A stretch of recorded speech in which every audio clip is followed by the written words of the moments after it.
एक गरीब लड़का था। इतनी बड़ी दुनिया में उसका कहीं कोई नहीं था, न माता पिता, न भाई बहन।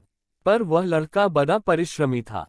एक बार उसकी मेहनत से प्रसन्न होकर एक किसान ने उसे एक बैल दे दिया। लड़के ने सोचा, बैल से किसी बंजर जमीन को जोतूंगा और उस पर कोई फसल उगाने की कोशिश करूंगा। वह बैल लेकर चल पड़ा। गर्मी के दिन थे। लड़के के बदन पर न कपड़े थे और न पैरों में जूते। फिर भी वह अपनी धुन में बैल हाँकता चला जा रहा था। अचानक उसे लगा जैसे कोई उसे पुकार रहा है। उसने मुड़कर देखा तो 3 व्यक्ति शरारत से मुस्कुराते खड़े थे। लड़के ने उनसे पूछा, आपने मुझे पुकारा था, क्या कोई काम है? उनमें से एक व्यक्ति ने कहा, तुम यह बकरा कहाँ लिए जा रहे हो? लड़का चौंक उठा, बकरा? यह बकरा नहीं, बैल है। वह व्यक्ति ठठाकर हंस पड़ा और अपने साथियों से बोला, देखा इस पागल को? यह बकरे को बैल बता रहा है। जरूर इसने कोई नशा कर रखा है। उसकी बात सुनकर दूसरे व्यक्ति ने कहा, और बकरा भी कैसा, बिल्कुल मरियल। कोई कौड़ी को भी न पूछे। तीसरा व्यक्ति बोला, पर हमें इस बेचारे की सहायता करनी चाहिए। 4-5 रुपयों में यह बकरा खरीद लेना चाहिए। यह सुनते ही पहले व्यक्ति ने टैंक से 5 रुपए निकाले और लड़के के हाथ में थमाते हुए बैल की रस्सी छीन ली। वह लड़का बेचारा कुछ समझ भी नहीं पाया कि क्या करे, क्या कहे। वह अकेला था और वे थे 3। वह यह भी समझ गया था कि वे तीनों मिलकर उसे बेवकूफ बना रहे हैं। वह यह भी जान गया था कि ज्यादा चूचापड़ करने पर वे तीनों उसे पीटने लगेंगे और मुफ्त में ही बैल लेकर चल देंगे। सो उसने उस समय चुपचाप रहना ही उचित समझा। वे तीनों व्यक्ति बैल लेकर चल पड़े। वे अभी थोड़ी ही दूर पहुंचे होंगे कि वह लड़का भागता भागता उनके पास आया। उसने कहा, आप लोग बहुत दयालु हैं। मेरे मरियल बकरे को सचमुच कोई न पूछता, पर आपने उसके 5 रुपए दे दिए। आपसे बढ़कर सज्जन मुझे कहाँ मिलेंगे? मेरा दुनिया में कोई नहीं है। यदि आप लोग मुझे नौकर रख ले तो मेरे कुछ दिन सुख से कट जाएंगे।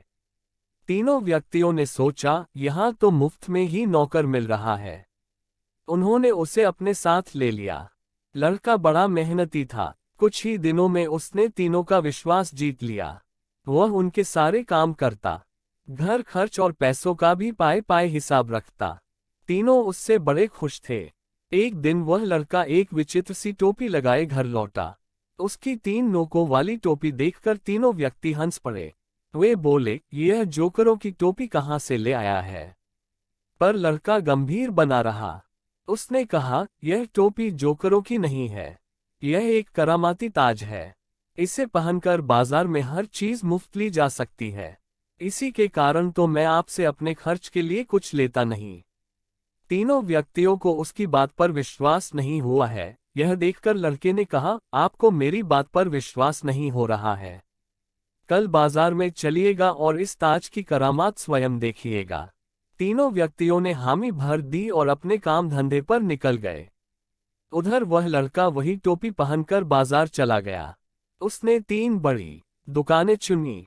फिर उनके मालिकों को बड़ी बड़ी रकमें देकर बोला, कल मैं अपने 3 मेहमानों के साथ आऊंगा। पहचान के लिए यही टोपी पहने रहूंगा। वे जो खाएं पिएं, जो मांगे देना, पर 1 पैसा भी नहीं मांगना। यह पेशगी रकम लो, बाद में मैं हिसाब कर लूंगा। दुकानदारों को इसमें क्या आपत्ति होती? लड़के का भी इसमें कोई नुकसान नहीं था। उसने वह रकम उन तीनों व्यक्तियों की एक गुप्त गुल्लक में से निकाल कर दी थी। दूसरे दिन सुबह वह तीनों व्यक्तियों को लेकर बाजार में पहुंचा। तब तक बाजार में उसके पेशगी रकम देने की बात फैल चुकी थी। सबने उसे कोई सिरफिरा रईस समझ लिया था। इसलिए जिस दुकान के सामने से वह निकल जाता, उसका मालिक सिर झुकाकर अदब से खड़ा हो जाता। सारे बाजार का चक्कर लगाने के बाद वह लड़का उन्हें एक बड़ी दुकान में ले गया। यहाँ खाने पीने की बड़ी स्वादिष्ट चीजें रखी थीं। चारों ने छककर भोजन किया। भोजन करने के बाद लड़का उठा। उसके साथ तीनों व्यक्ति भी उठ खड़े हुए। जब वे बाहर जाने लगे तो दुकान का मालिक हाथ जोड़कर उठ खड़ा हुआ। वह बोला, फिर कभी जरूर पधारिएगा। दुकान आपकी ही है। लड़का मुस्कुराकर रह गया। दुकान के आईने में उसने अपनी विचित्र टोपी कुछ ठीक की और फिर दुकान के बाहर हो गया। तीनों व्यक्तियों की तो आंखें फटी रह गई। उन्होंने सपने में भी टोपी के चमत्कारी होने की बात नहीं सोची थी। वे अभी सोच विचार में डूबे ही थे कि लड़के ने कहा, आइए अब और कहीं चलें। तीनों व्यक्ति चुपचाप उसके पीछे हो लिए। वह लड़का दिन भर उन्हें बाजार में घुमाता रहा। दोपहर में वह उन्हें एक और होटल में खाना खिलाने ले गया। शाम को भी उसने उनकी इसी तरह खातिरदारी की। तीनों व्यक्तियों को तो जैसे सब कुछ सपना सा लग रहा था। जहां भी वह लड़का टोपी पहने जाता वहीं उसकी बड़ी आवभगत होती। रात को वे घर लौटने लगे। राह में उन तीनों व्यक्तियों ने वह चमत्कारी टोपी खरीदने का निश्चय किया और घर पहुंचते ही वह उस लड़के से टोपी खरीदने की बात चलाने लगे। लड़के ने टोपी बेचने से इनकार कर दिया। वह बोला, मेरे पास यही तो एक पैतृक संपत्ति है, मैं इससे किसी भी कीमत पर नहीं बेचूंगा। उधर तीनों व्यक्तियों ने किसी भी तरह वह टोपी हथियाने का निर्णय कर लिया था। उन्होंने हाथ जोड़कर उसकी चिरौरी की, अपना सब कुछ देकर भी टोपी खरीदने की उतावली दिखाई तो लड़के ने कहा, आप लोग मुझे इतना लज्जित न करें, मैं आपको यह टोपी दे दूंगा। उसी रात तीनों व्यक्तियों ने अपनी सारी संपत्ति लड़के को थमाकर उससे टोपी ले ली। लड़का उनका सारा माल असबाब अपने उसी बैल पर लादकर चल पड़ा और रातों रात बहुत दूर निकल गया। सुबह हुई और तीनों व्यक्ति टोपी की बदौलत बाजार का बाजार खरीदने के लिए चल पड़े। बाजार पहुंचने पर वे पहले उसी दुकान में गए जहां एक दिन पहले उस लड़के ने उन्हें छककर भोजन कराया था। टोपी के कारण दुकान का मालिक उन्हें फौरन पहचान गया। उसने उठकर उनकी आवभगत की और स्वयं खाने पीने की चीजें ला लाकर उनके सामने रखता गया। तीनों व्यक्तियों ने सोचा, टोपी अपना कमाल दिखा रही है। उन्होंने खूब छककर खाना खाया, फिर डकार लेते हुए उठ खड़े हुए। जब वे बिना पैसे दिए बाहर जाने लगे तो दुकानदार ने कहा, जनाब पैसे तो देते जाइए। तीनों व्यक्ति तमक उठे, पैसे पैसे किस बात के? और यह कहते हुए उनमें से एक ने टोपी दुकानदार की आंखों के सामने नचा दी। दुकानदार काफी मोटा तगड़ा था। वह अकेला ही तीनों के लिए काफी था। उसने लपक कर टोपी वाले व्यक्ति की गर्दन पकड़ ली और बोला, अब बताऊं तुझे पैसे किस बात के?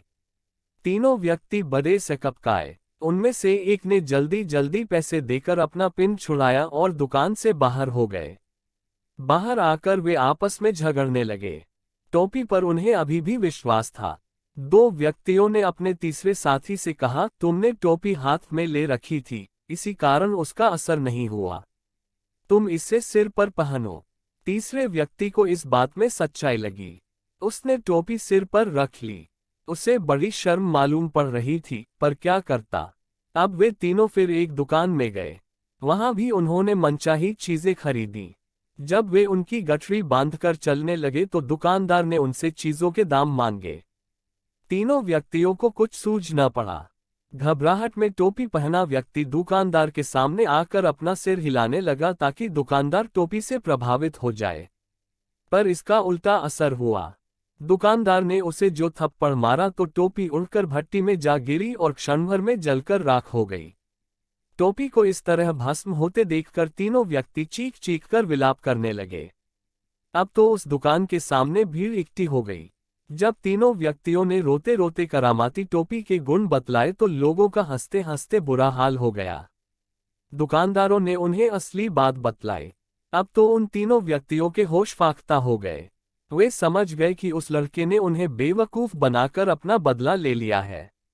उस दिन से उन्होंने किसी को धोखा न देने की कसम खा ली। दोस्तों, ये कहानी आपको कैसी लगी? अगर ये कहानी आपको थोड़ी सी भी पसंद आई हो तो सब्सक्राइब करना ना भूलें, क्योंकि आपका सब्सक्राइब ही हमारी साहस होगी और हम आशा करते हैं कि आप हमारी साहस जरूर बाएंगे। कृपया अपने बहुमूल्य सुझाव हमें अवश्य कमेंट करें। धन्यवाद।